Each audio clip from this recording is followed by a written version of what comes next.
తాకట్లో ఉన్న బంగారాన్ని విడిపించి ఆ రోజున మార్కెట్ ధర కట్టి మిగిలిన డబ్బును మీకు అందిస్తుంది కొమ్మూరి గోల్డ్. శ్రీమాత్రే నమః. శ్రీ గురుభ్యో నమః.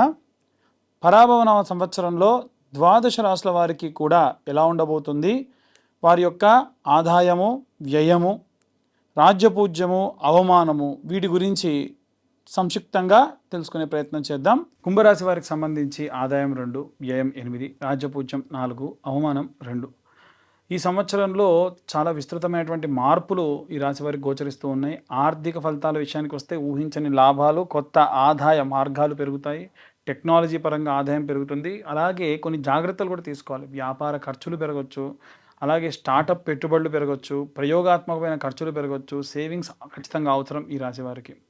ఉద్యోగానికి సంబంధించిన విషయానికి వస్తే ఉద్యోగంలో మార్పు అంటే స్థానభ్రంశం జరుగుతుంది. ఐటీ, టెక్కీ, అలాగే రీసెర్చ్ రంగాల్లో ఉన్నటువంటి వారికి చాలా శుభకరంగా ఉంటుంది. విదేశీ అవకాశాలు కూడా పెరుగుతాయి. ఆన్ సైట్ వెళ్ళేటువంటి వాళ్ళు, సాఫ్ట్వేర్ ఆలోచనలు వాళ్ళు, అలాగే ఇన్నోవేషన్తో ఏదైనా పనులు చేయాలనుకునే వాళ్ళు, డిజిటల్ వ్యాపారం చేసేటువంటి వాళ్ళకి అద్భుతంగా ఉంటుంది.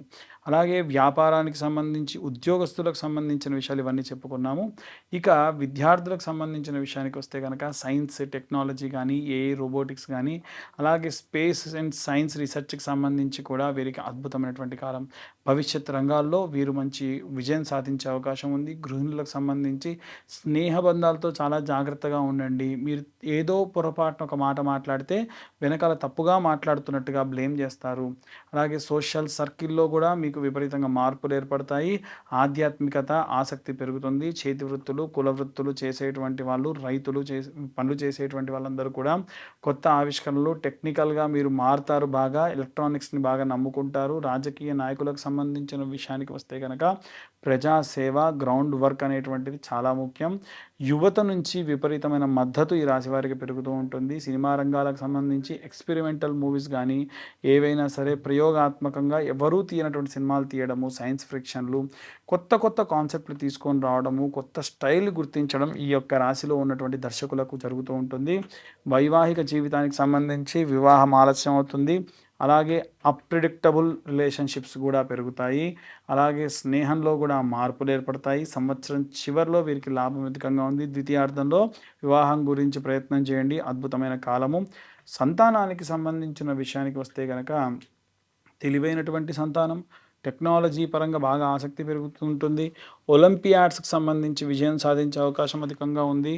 ఆరోగ్యపరమైనటువంటి విషయాల్లో చూసుకున్నట్టయితే రక్తహీనత పెరుగుతుంది, నరాల బలహీనత పెరుగుతుంది, ఒత్తిడి, నిద్రలేమితనము, ఆహారం ప్రాపర్గా టైంకి తీసుకోకపోవడం కూడా ఇబ్బందికరంగా ఉంటుంది.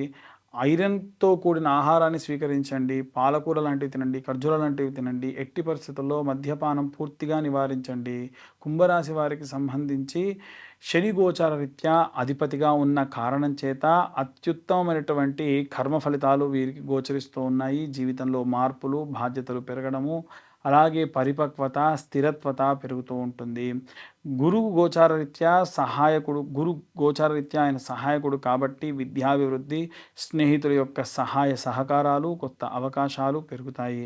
రాహు గోచారరీత్యా ఆకస్మికమైన మార్పులు, ఉద్యోగంలో మార్పులు, విదేశీ అవకాశాలు, డిజిటల్ ఫేమింగ్ కూడా ఎక్కువగా జరుగుతూ ఉంటుంది. డిజిటల్ పరమైనటువంటి జాగ్రత్తలు కూడా తీసుకోవాలి. మోసాలు జరిగే అవకాశం ఉంది. కేతు గోచారరీత్యా ఆధ్యాత్మికమైనటువంటి మలుపులు, పాత సంబంధాలు దూరం అవ్వడము, యోగా, ధ్యానం చాలా మంచిది. మార్చి నుండి జూలై వరకు చూసుకుంటే గందరగోళంతో కూడినటువంటి నిర్ణయాలు, వాటి వల్ల ఇబ్బందులు, చాలా జాగ్రత్త వహించండి. జూలై నుండి కనుక సెప్టెంబర్ వరకు చూసుకుంటే ఉద్యోగంలో మార్పులు, ప్రయోగాలు జరగడం లాంటివి కూడా జరగచ్చు. సెప్టెంబర్ నుంచి డిసెంబర్ వరకు చూసుకుంటే విశేషంగా వీరికి లాభాలు పెరిగే అవకాశం ఉంది. అలాగే గుర్తింపు కూడా పెరిగే అవకాశం ఉంది. డిసెంబర్ నుండి మార్చి వరకు చూసుకుంటే ఆరోగ్యపరమైనటువంటి జాగ్రత్తలు, వివాహ యోగ్యము అధికంగా గోచరిస్తూ ఉంది. కుంభరాశి వారికి సంబంధించి దేవతారాధన విషయానికి వస్తే కనుక శనీశ్వరుడి యొక్క ఆరాధన, దత్తాత్రేయ స్వామి యొక్క ఆరాధన, అయ్యప్ప స్వామి ఆరాధన చేయడం మంచిది. అలాగే శనివారం నాడు శనికి సంబంధితమైనటువంటి పూజలు చేయడము, నవగ్రహ శాంతి హోమాలు చేసుకోవడము, శని గాయత్రి చదవడము మంచిది. దానాల విషయానికి వస్తే కనుక నిత్యం సంధ్యావందనం చేసుకునేటువంటి బ్రాహ్మడికి నల్ల వస్తువులు కానీ, నల్లటి పదార్థములు ఏవైనా సరే ఇనప వస్తువులు, అలాగే నువ్వుల నూనె, నువ్వులతో కూడినటువంటి నీటిని కూడా దానం చేయాలి. ఇవన్నీ చేసినప్పుడు నీటితో దానం చేస్తే మంచిది. అనాథలకు సహాయం చేయడము, అలాగే ఎవరైనా సరే గుడ్డివారికి ఏవైనా భోజనాదులు సహాయం చేయడం మంచిది. శుభ వర్ణం ఏమిటంటే గాఢమైన నీలము కానీ, ఇండిగో బ్లాక్ కానీ, ఇండిగో బ్లూ కానీ వీరికి చాలా మంచిది. ఏ రత్నం ధరించాలి అంటే జ్యోతిష్యుల యొక్క సలహా మేరకు ఖచ్చితంగా బ్లూ కలర్ ఇంద్రనీలం అని కానీ మయూరనీలం ధరించడం మంచిది. శనివారం నాడు తగాదాలకు వెళ్లకుండా ఉండండి. మద్యపానాన్ని అసలు స్వీకరించకుండా ఉండండి. స్నేహితులతో అతిగా నమ్మి మోసపోకండి. ముఖ్యంగా చూసుకుంటే 2026వ సంవత్సరం కుంభరాశి వారికి సంబంధించి శని జీవితంలో మార్చేటువంటి కాలం కూడా టెక్నాలజీ పరంగా లాభం ఇస్తుంది. ఆధ్యాత్మికమైన మలుపులు ఉంటాయి. కొత్త దారులు తెరుచుకునేటువంటి సంవత్సరం కూడా ఈ సంవత్సరం అని భావన చేయొచ్చు. ఓవరాల్గా ఈ యొక్క కుంభరాశి వారికి సంబంధించిన చెప్పినటువంటి విషయములన్నీ కూడా తిథి, వార, నక్షత్ర, యోగ కరణాలు బట్టి చెప్పాము. ఇంకా డీటెయిల్గా జాతకం గురించి తెలుసుకోవాలనుకున్న వాళ్ళు మీ పేరు, మీ date of birth, time, place కింద ఉన్న నెంబర్కి వాట్సాప్ చేయండి. డీటెయిల్గా జాతకం గురించి తెలుసుకోండి. అలాగే అసలు ఉగాది అంటే ఏంటి, ఉగాది రోజున మనం ఎటువంటి పూజలు చేయాలి, ఎందుకు మనం ఉగాదిని అంత విశేషంగా చేసుకోవాలనేటువంటి విషయాన్ని ఇప్పుడు మనం తెలుసుకుందాం. ఉగాది అంటే యుగమునకు ఆది. పూర్వము సోమకుడు అనేటువంటి రాక్షసుడు వేదాలన్నింటినీ తస్కరించి సముద్ర గర్భానికి వెళ్తే మత్స్యావతార రూపంలో స్వామివారు ఆ యొక్క సోమకుడిని సంహరించి ఆ వేదాలన్నింటినీ కూడా తీసుకెళ్ళి బ్రహ్మదేవుడికి అప్పగించి ఈ యొక్క సృష్టిని సృజించినటువంటి రోజే ఈరోజు. కాబట్టే యుగమునకు ఆది ఉగాది అంటారు. అంటే మనందరం కూడా పుట్టింది, మన మూలాలు పుట్టింది ఈరోజే. కాబట్టి మనందరి పుట్టినరోజు ఈరోజు. ఈ రోజున మనము తలకు నూనె పెట్టుకోవడము, నలుగు పెట్టుకోవడము, అభ్యంగన స్నానం చేయడము, కొత్త వస్త్రాలు ధరించడము, ఆ వస్త్రాలకు కాస్తంత పసుపు పెట్టుకొని దేవతల దగ్గర షడ్రుచులతో కూడినటువంటి పచ్చడిని నైవేద్యంగా పెట్టి మన సంకల్పాన్ని చెప్పి మన రిజల్యూషన్ అంటారు కదా, అందరూ న్యూ ఇయర్ రిజల్యూషన్ ఏంటి, ఏం తీసుకుంటున్నారు, అసలు న్యూ ఇయర్ కానే కాదు. ఎందుకు అంటే అక్కడ ఏమీ మారదు. మనకు ఉగాది రోజునే అన్నీ మారుతాయి. ప్రకృతి మారుతుంది, ప్రకృతిలో వాసనలు మారుతాయి, ప్రకృతిలో పక్షుల యొక్క కిలకిల రావాలు మారుతాయి, వాతావరణంలో మార్పులు ఉంటాయి. కాబట్టి ఉగాది మన యొక్క అసలైనటువంటి న్యూ ఇయర్. కాబట్టి ఆ రోజున అందరూ కూడా నూతన సంవత్సర శుభాకాంక్షలు చెప్పుకోండి.